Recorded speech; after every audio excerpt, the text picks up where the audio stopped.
Welcome everyone to the newest episode or newest podcast here in Spotify. This is called One for the Road with Jer Victor and my co-host. Miko, yung tito mong millennial na feeling bagets. All right. Young at heart. Young at heart tayo. Oo nga. Young na young, wala pa tayong buhok eh. Yeah.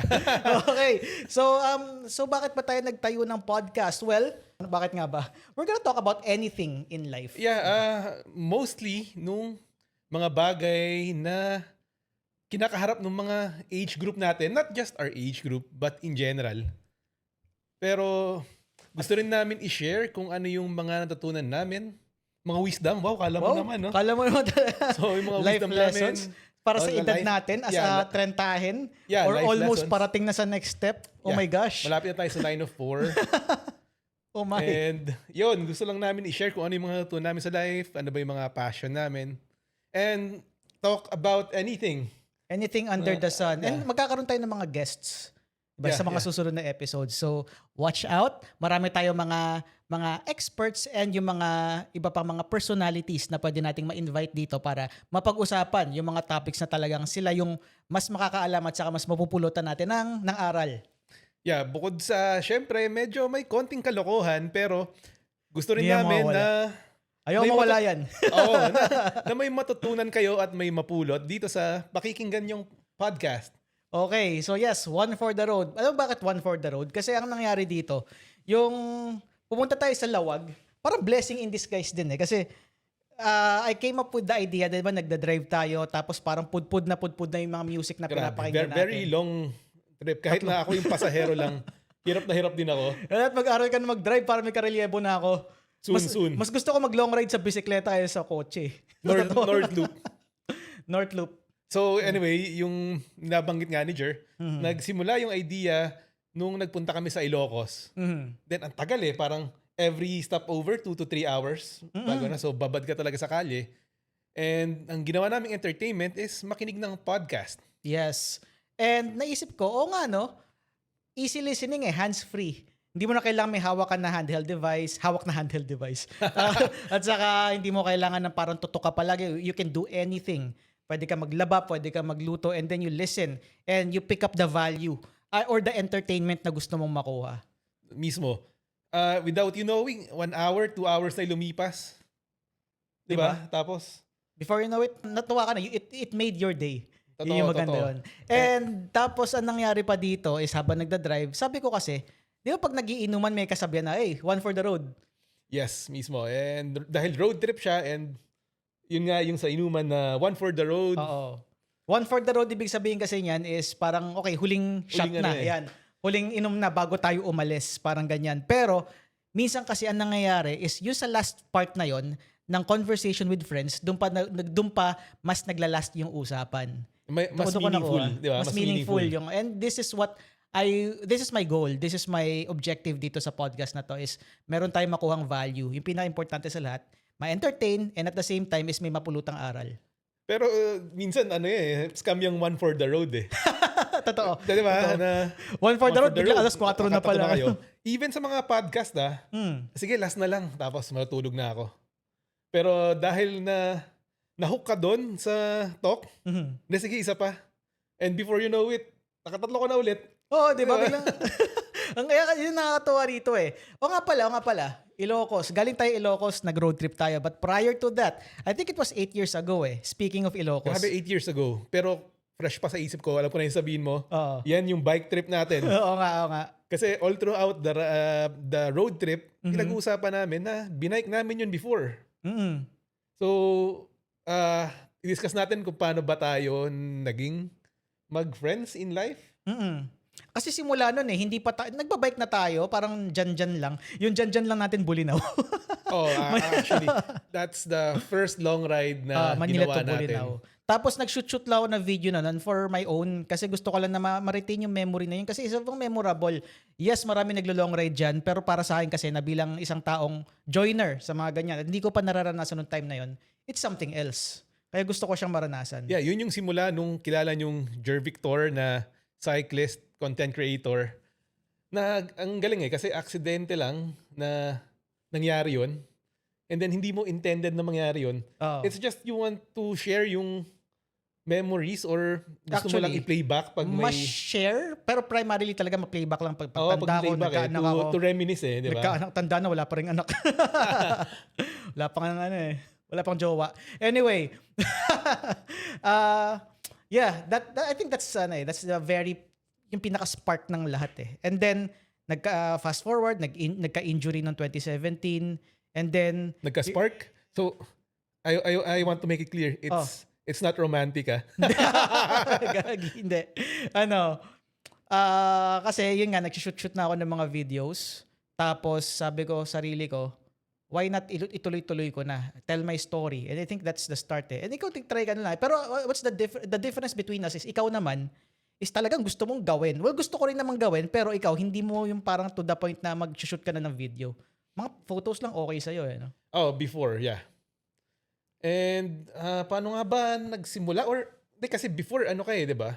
May, before vlog, meron kang page. Yes. Kasi Mountaineer eh. Yeah, Mountaineer. That's the very first time. Ito pala backstory Paano kami nagkilala ni Miko. Kababata ko, yung mga pinsan niya. So, mga 7 years old, 8 years old ako, pupunta si Miko sa bahay. Sa bahay ng kapitbahay namin na kababata every summer ko. or every weekend. Oo. Tapos yun na. And then hanggang doon lang yun. Kasi ang kaibigan ko nung time na yun is yung kapatid mo, si Donna. Yes. Saka si Marvin, si Mark, yung mga pinsan mo. Then nag-disconnect tayo for a long time kasi yung mga pinsan ko na kababata mo is nag-migrate sa Australia. So, ayun lang naman yung connection natin. Oo. Then, alala ko, nagkaroon tayo ng connection ulit sa hiking sa Tarak. Sa Tarak Ridge, birthday mo. Birthday ko. By chance, nandun din kami ni na BJ. Tapos nagkasalubong tayo sa Day trail. hike, yeah. And I was drunk AF. Kasi birthday ko Lasing ka yun. nun. So, nakahiga ako nun sa may falls malapit. Tapos bilang lumakad, parang, Jer, Papaya River ba tawag doon? bago mag-Papaya River. Oo. Then, after a few months, nalaman ko nagbabike na rin ako. Then, it came yung idea na trip mo mag-long ride. Di pa nga, long ride na ba yung term natin? Hindi ko alam eh. Saan ba tayo nag-bike nun? Yung Bulinaw na ba yan? Yun Yeah, long ride na sa akin yun. Yun, di ba? Long ride naman talaga yun, Manila to Wild Bulinaw. idea eh. Then, doon na nagtuloy-tuloy. Doon na nangyari yung Jer Victor na Kung kilala ng mga cyclist. Then, ito na siya ngayon. Ito na kami. Kung may American Idol, may Accidental Idol. Ganun ba yun? Yun yung sabi ko na na meron kasi mga tao na kilala mo lang. Pero, yun yung turning point na friends na eh. Ikaw ba, pag may kakilala ka, or friend, tinatawag mo na ba na friend agad kahit na kilala mo lang siya? I think there is certain degree yung pagkakilala tao. Siyempre, ako rin may social bubble. You have to pop that, I have to pop that bubble unti-unti. And then unang-unang level, siyempre acquaintance. Tapos biglang meron naman yung friend na pag nakikita lang sa isang okasyon. Tapos it goes deeper as along the way. Pero do you address them as friend? Pag dinedescribe mo sila? Yeah, he's a friend. He's a good friend. Ganun lang ang sinasabi ko. Okay. Kasi which is real naman. Yun naman. And para sa akin kasi, pag level of friendship, yes, iba-iba. Yes, hindi nakikita palagi. Pero para sa akin kasi kung ano yung value na nabibigay sa akin ng tao at saka yung value na nabibigay ko sa kanya. And I think doon na papasok yung term na confident na talagang mas malalim na yung samahan ninyo. Hanggang sa maging solid na talaga. Confident? Are you that confident? I feel confident right now. Yun. So, yun nga, bottom line, may mga iba't ibang degree ng friendship. Pero ako, simula pa lang, let's say, acquaintance, I can say na you're a good friend. I can consider you as one. Pero syempre, along the way, paano pag nakilala kita, hindi ka pala okay. Parang coops ka pala. Or you did something to me or you did something to someone else na hindi okay. And then, medyo off yun. Pero, friend, in every sense of the word, yes, kung okay naman. In general, lahat click. friend. Okay. Kasi ako, kakilala lang. Pag sinabi kong friend kasi, strong word na sa akin eh. Yeah, ang friend, yeah. di ba? So, yun, nag-connect ulit tayo, yung masasabi ko na, nag-Bulinaw ride tayo, okay, friend ko na to. Oo, yun. Grabe ka naman maging friend, kailangan makasama sa 200 kilometers na long ride. Grabe naman. Ang hirap mo maging friend, ang hirap ng anong criteria for judging mo. Good old days yung yung time na yon. Yung wala masyadong standards sa cycling. Kung ano lang yung meron ka, whatever works, basta nakaka-andar ka. I think it also applies to other things aside sa cycling na parang nagkakaroon na ng ng trend na dapat ganito yung suot mo, ganito yung dapat na setup mo, standard. Oo, yeah. Kung hindi, parang you're not gonna sit with us. Yung ganun, Yeah, di ba? Borly eh. Borly na yung tawag Borly nga, yung term baduy, dati, di ba? di ba? Baduy eh. Pero baka lang di natin alam nung time na yon. May standard na. Oo. Pero saya natin eh, no? Oh, pero yun yung talagang unfiltered na joy Mm-mm. na wala kang piniplease. Kung makikita ko yung setup ko ngayon, nung ginawa natin yun, nakakatawa eh. 26er na DH tires tapos clamp na rack. Sa mga hindi, Inconvenient. sa mga hindi nagbibisikleta na nanonood dito, ang ibig sabihin nun is gamit niya is mountain bike, which wala namang problema. Pero kasi yung build niya or yung setup mo is hindi pang mahabang, Yes. kumbaga pang haraba siya sa bundok eh. Oo, pang trail. 2.3 inch tapos 26 inch, ay 2.3, ano ba yung tawag? 2.3. 2.3. Yung kapal. Yung width. Tapos yung lapad. bilog is 26. maliit, 26 Which inch is not ideal kung magta-travel ka ng na mahaba. ng Tapos very- 200 kilometers niya. If you're gonna compare it to a proper road bike or a gravel bike na pang malayuan, mas efficient. optimized talaga at mas Oo, efficient para ka doon. talaga. Pero ang ginamit niya noon, kaya ang layo ng agwat natin noon, 'di ba? Parang kami ang pangalan niya si Mike. Si Mike. Yeah, magkasama na kami. Ikaw nasa Alaminos pa lang banda, tapos sabi ko mag-bus ka na noon eh. Ayaw pa rin. Nilabang Ang ko yun. dilim, dinadaanan ng mga bus. Nakita ko yung picture mo, grabe nun. Pero doon doon nag-spark yung hilig ko ngayon na I like being in the pain cave. Talaga, para sa'yo, parang Oo, may eh. reward. Oh, doon nag-spark yung tatapusin ko to, gusto ko to. And during the experience, hindi siya masaya. Pero pag nalagpasan mo siya, Mhm. you will crave for more eh. It will never be enough. Yeah, may ganong May feeling. ganun pero feeling siya. ang question ko rito is, para sa'yo, how much is too much? Parang, kailan mo sasabihin na ayoko na, pagod na ako, quit na ako? For that ride. For that ride, Oo. as long as di ako nagko-collapse siguro. Grabe Ganun naman. ka-extreme. Kasi dumating ako ng town proper ng Bolinao. Close to 12. Close to 12 a.m. Almost the next day na. So nagbabike ako sa kadiliman. Tapos naalala ko, naglolo ko pa yung phone ko noon. So there's no way for me na makakonect sa inyo. Hindi naglolo ko phone mo, mahina talaga yung signal sa lugar. Kasi kinukonta ka namin walang signal. And then nagkaroon ng problema yung phone ko. Nagka-problema? I Okay, remember okay. na troubleshoot ko siya nung pag-uwi na. Okay. So, patong-patong na. Patong-patong talaga na.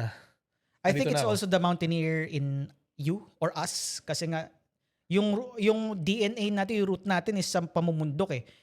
Dinahay ko ano pangalan ng bundok na yun? Si Giting-Giting. Accidentally kasi kailangan eh. Sarado yung campsites. So kailangan i-one shot namin. Namatay ako rin. Ang lala. One shot Oh. giting-giting. So parang kumbaga one of the top 3 hardest mountains eh. It's not the highest out there pero mataas relatively pero hard. 9/9. So gano, ikaw rin naman, lalo ka na yung mga pantarak mo, yung mga ganyan. Pantarak. Yeah, isa sa pinaka-memorable na. Ngayon hindi ko na alam kung magagawa ko pa yung mga yan eh. Pero kaya naman siguro pero hindi na yung sobrang hardcore na mga You'll never know. we never can tell. Oo. Malaman natin. Kasi syempre, yun yung pinaka-roots eh. Kung saan we known each other in the outdoors hanggang sa naging ganito na sa pag-create ng content. Nandito si Miko nagsusupport and at the same time is gumagawa rin siya minsan. Actually, may TikTok ka na rin, di ba? Yeah, meron akong TikTok na account. It's Miko Ferrer. Walang space. Mhm. Then capital M, capital F. It's mostly about outdoors and reviewing stuff for outdoors. Mhm. And you're really looking the part eh. Kasi kung ano yung mga pinapakita mo ron, ginagamit mo talaga. Yes. At Yun. tinetesting mo pa. Ako wala na akong pasensya na gusto ko nandyan na kagad eh. Do I have to? Pero ikaw parang gustong-gusto mo yung ginagawa mo eh. Yeah, gusto kong tinetest sa limit yung mga product kung sulit ba. Kasi they are not cheap ah. Mhm, And mhm. natutuwa rin ako na i-testing yung mga bagong tech when it comes to shoes. Akala mo yung shoes ganun lang shoes lang. Mhm. Pero may mga technology rin yan na minsan ma-optimize talaga yung or mabibigyan ka na mas magandang performance when you're doing your activity. Mhm. Yun yung mga nire-review ko kung sulit ba to, okay ba siya gamitin, para kanino ba to. At saka meron kasi yung mura na sulit and then mura na wasak agad. So Yes. lumalabas yun sa mga Yes, sa may mga videos mo. tinesting akong China brand na shoes ngayon Mhm. na meron ako isang tinesting. Unang gamit, wasak agad. Promising pa naman yon, sayang. Mhm.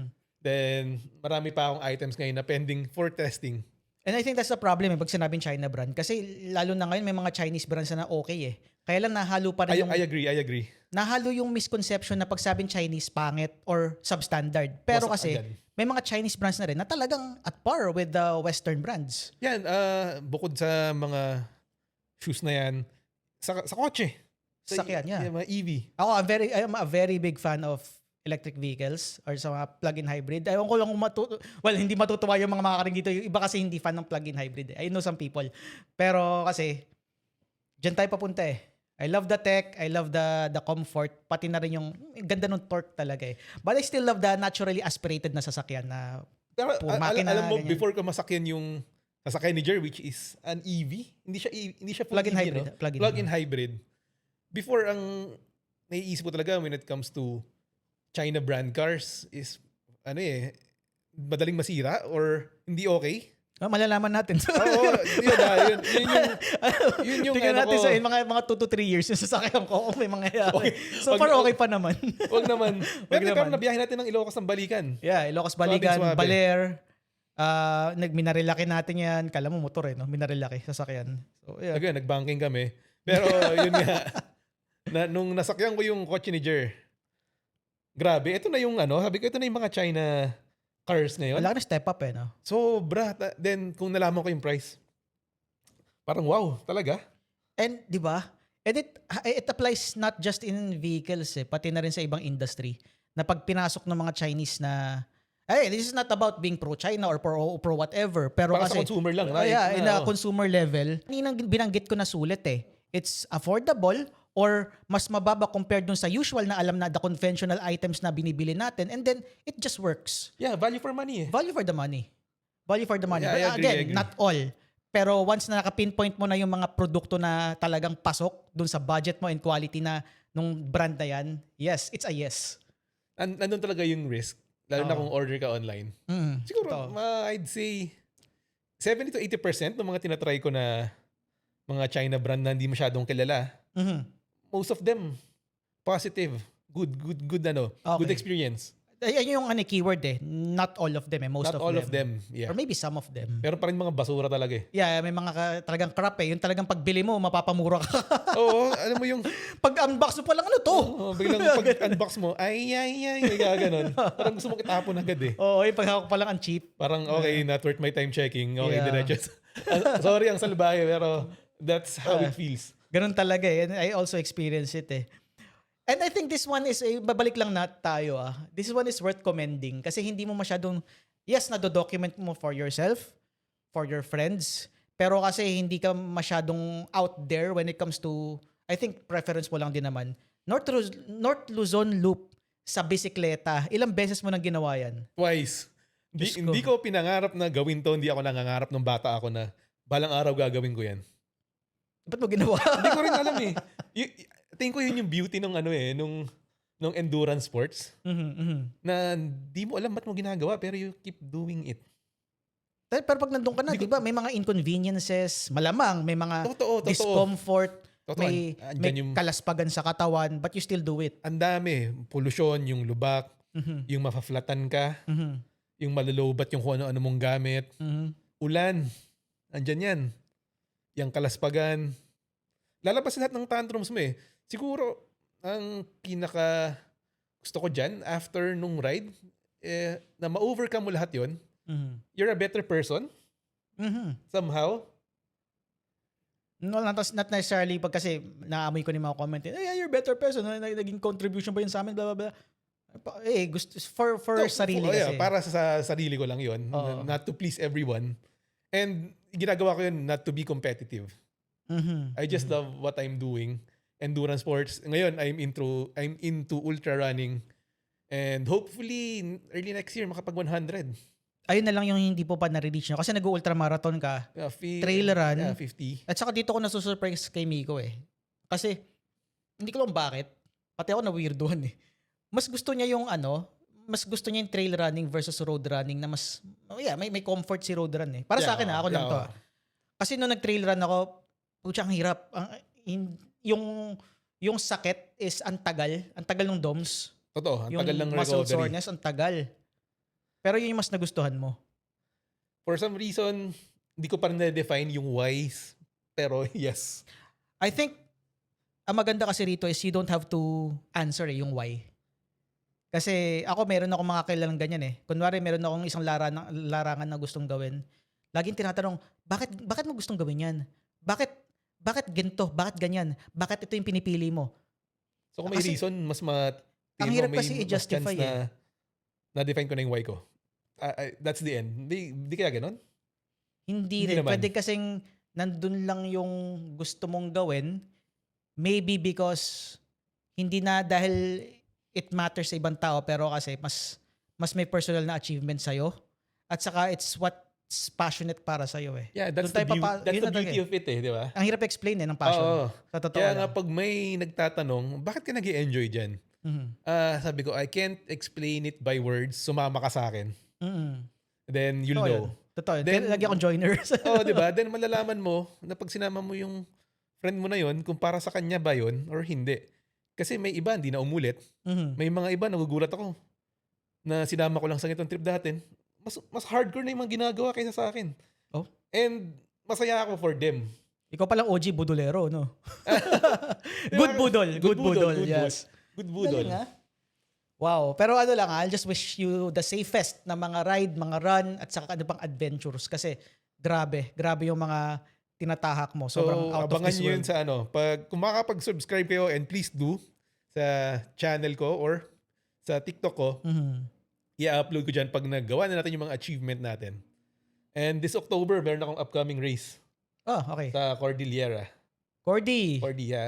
UTCP. Kung di ako magkakamali, yun siya. Ito ba yung sa ano? Yung sa Sa, sa John ano? Hay yung start. Camp John Hay. then, nag-register ako sa 50 muna. Oh my God. Then meron Good silang luck. 100. Although, di pa ako confident sa 100. Doon mo tayo sa 50. Wow. Pero hindi ako matarget ng podium or sobrang gandang time. Gusto ko lang mag-enjoy and tapusin yung race nang walang injury. Nice. I think yun naman talaga yun eh. You don't compete with anyone else. You're just competing with yourself. Yung gusto mo lang matapos ng safe at saka pasok dun sa time limit, yung sa cut-off. Yung nakakatawa yun sa mga ganung activity. Even ikaw, yung after nung Ilocos natin, umulit ka pa ng ibang ride eh. Ano pa tayo, Sagada. During the hassle moments, parang shit, ayoko na neto. Ayoko na, gusto ko nang umuwi. Pero once na malagpasan mo yun, makapahinga ka, you'll ask for more eh. At saka may ang trade-off dito, kung may ma-explain man ako, is nakikita mo yung lugar natin in a different perspective. Totoo. Yung mga sinama ko before na mag-long ride, nag-travel na sila ng Pagudpot na ilang beses. Pero nung nakabike kami, ibang-iba daw. Sobrang nananamnam nila yung bawat moment ng ride. Lahat Iba ng talaga view. no? Iba daw yung feeling pag nakasakyan and well, syempre iba. Dahil mapapagod ka. Pero yung point of view mo na, Yeah, Ang the ganda way pala. you absorb ang ganda pala. lahat. Mm. And alam mo, gusto ko dyan, interaction with the locals. Oo, tama. Kaya Ako medyo inverter ako dyan eh. Pero once na may nakausap na, once I warm up myself to another person, Yun na. okay na eh. Oh. Pero yun nga, no, nabanggit ni Jer na siya, inverter siya. Oo. Pero surprisingly, eto yung ginagawa namin. Yun nga eh. Humaharap Something I cannot answer din nga, di ba? I'm really passionate with what I do. And yun nga, sabi ko kanina, yung term na accidental idol. Kasi wala naman akong talagang intention eh, na gawin lahat before. Pero nagkaroon ng magandang reception, nagkaroon ng audience. So sabi ko sa sarili ko, maybe I have the voice. So sinubukan ko na. Hanggang sa after ng pagiging content creator, kinukuha kong host. Tapos okay. Yeah, And totoo. then it followed. Actually, na-surprise din ako. Nag-host ka na. Hindi kita nakikitang... Uy, witness ka nag-host, doon. Yung first hosting ko. Talaga, Sa Baguio. saan to? Sa Baguio. First ba yun? Oo, yun yung tinawag ako. Di ba Manila to Baguio tayo? Tapos kailangan mong umuwi ka agad. Ay, gagi, yun nga. Ako, I have to stay kasi may work pa. Yun nga, yung hosting na yun. Yun pala yung first. Yun yung first. Okay. 2022 ba? 2021? Yeah, kasama natin si JC. So, JC, yes. na Kalbo rin. So, Oo. so Kalbros. you know, kalbo rin ako. The Kalbros. Kaya nakakatawa yung ride namin nung tatlo kaming kalbo. Nagpapakahirap kami sa Baguio climb. Oo nga. Grabe. Di ko alam na yun yung first Yun. Yun talaga yun. Ano yun eh? Meron dati sa mga family lang. Kunwari, nag-birthday yung kamag-anak. Ako yung nag-host. Ganun lang. Pero I didn't see it as a career. Pero ito talaga, nagsunod-sunod. Kasi after nun, inalok na ako eh. Uy, pag meron ulit imbitahan ka namin ulit. Kaya nakuha ko yung Trilogy Run sa Baguio. Yung, Ang galing, ang galing. Yun. Sa right park yun eh. yeah, sa Right Park. Tapos yung parang, yung kay Mercury Drug nakuha ko, yung sa Mercury Drug Foundation na walk every year, yearly. Tapos yung kay Veterans Affairs Office, yung yung Freedom March, nakuha ko siya. Pati yung Freedom Ride, nakuha ko siya. Yung ba yung yung Bataan? Bataan, sa Bataan naman to. Oh, yung may gumagawa nung distance ng Bataan Death March pero tinatakbo nila. Oh, either ride or walk. Depende kung ano yung nun. Ako rin dati nag-host. Pag nangidirig ng halaman, nag-host. Pardon my tito joke, di ko mapigilan. Anong host ba to? Garden host o ano? Yung O yung- pinipisil mo na ng daliri para mas tumalisik. Manual. Yung may manual, oh. Oo, manual. Oo, kami ganun, di ba? Kasi ngayon, yung mga nozzle ngayon, advanced na eh. oo. Nung unang panahon, wala pang ganun. Yung dulo ng hose, kailangan mong ganyan ng daliri mo. Iipitin mo ng daliri tapos Oo. i-adjust mo. Para sumirit. Oo, para mas malayo yung mas, reach Mas nung- kalat dun sa mga santan, sa mga karachuchi, kung ano mga. So yun yung host na alam ko. Walang yan. So it Seryoso na eh. So it comes with the age. So sorry. Yan. Yung talaga yung humor ng mga tito. Yeah, you'll see mostly. you'll see and hear more Tito jokes from us. Lalo na pag nagkaroon tayo ng ibang mga guest. So medyo- Sana masakyan. Oh, medyo pigil pa to. Pero you'll hear more sa mga next episode. Yes, maraming trentahin moments dito. I don't know if I can say don't worry or heads up kasi yun yung mga mangyayari. Okay, I'm very very happy na natuloy ito, na-push tong podcast na to at magtutuloy-tuloy na. Ayan, na-setup. Ang ganda ng setup na to. Ilang oras tong Ang ginalaw-galaw tagal, para lang. nagutom pa nga tayo after mag-setup eh. Yeah, kumain pa tayo bago natin ginawa to. So after nito, dahil nagamit namin yung mga brain cells namin, dahil this is the first time that we did this podcast and malamang gugutumin kami after. Kain ulit. Kain ulit. Ano masarap? Sarap no? Di ba? Ayos. Okay. So, that's it. This is the first episode, the first ever episode. Another history. Another Yeah. one for the books. One for the road with Jer Victor and Miko Ferrer. Miko Ferrer. I hope na Nice. na-entertain kayo. Sobrang saya, di ba? Sabi ko kanina, pag one for the road, akala natin yun na yung huli, pero tingnan mo, napahaba pa. So, follow us on Spotify. O nga pala, I would like to thank our sponsors. We would like to thank our sponsor. Sponsor pa lang. Sponsor. Cram Grounds Cram Grounds Study Hub. If you are studying near Nicanor Reyes Street in Manila, dating Moraita, ayan, ano mga school dyan? FEU? FEU, U-Belt. U-Belt. Yeah, U-Belt. Yeah, not just for UST. students. Kung remote work ka, Yeah, or it's a nagpa-master's perfect degree. place for you. Yes. Yan, kung kailangan nyo ng mag-moment, mag-isa, or kung may jowa kayo, gusto nyo ng alone time, at gusto nyong, wag lang kayo mag-LQ bawal maingay doon. Yeah, study hub or a co-working space. For meetings, kung kailangan, you can rent a whole room or a small room, depende kung ano meron sa kanila. So, Cram Ground Study Hub. Yan, look Yeah, it up. check it out. I will link na lang. Yeah, check it out. Alright. Maraming salamat sa mga nakinig, sumubaybay. This is the very first episode of One for the road. Yes, See my ya. name is Jer Victor and Miko, see ya. See ya. My name is Miko, see ya. peace. Peace.